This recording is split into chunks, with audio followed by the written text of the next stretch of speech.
जी अस्सलाम वालेकुम, मैं सिंगर नजमी खान, मेरे साथ है ढोलक नवाज मोहम्मद अली खान साहब। आज एक बहुत खूबसूरत कसीदा मुझे ज़ाती तौर पे पसंद है। ये लिखा इकबाल साहब ने और इकबाल साहब की ही नज़र करता हूँ। उम्मीद है कि आपको भी पसंद आएगा। उम्मत ते एहसान नली दे बच्चियां दा, उम्मत ते एहसान नली दे बच्चियां दा, कलमा ते कुरान अली दे बच्चियां दा, उम्मत ते एहसान अली दे बच्चियां दा,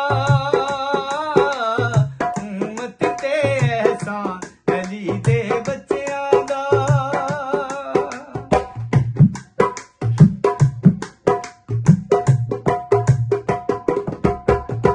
जुल्फ नबी नाल खेडण वाले शहजादे,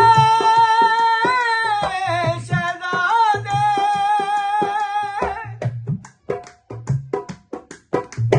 जुल्फ नबी नाल खेडण वाले शहजादे, शहजादे, लाडा नाल नबी ने पाले शहजादे,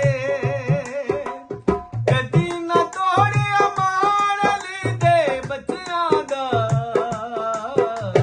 उम्मत ते एहसान अली दे बच्चियां दा, उम्मत ते एहसान अली दे बच्चियां दा।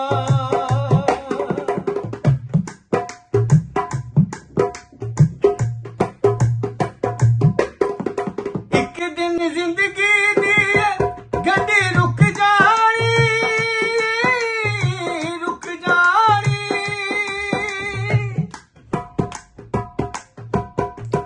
एक दिन जिंदगी दी गड्डी रुक जानी, रुक जानी, दुनिया मुकदी मुकदी आखिर मुक जानी, रहना नाम निशान अली दे बच्चियां दा, उम्मत ते एहसान अली दे बच्चियां दा, उम्मत ते एहसान अली दे बच्चियां दा, कलमा ते कुरान अली दे बच्चियां दा, उम्मत ते एहसान अली दे बच्चियां दा, उम्मत ते एहसान अली दे बच्चियां दा।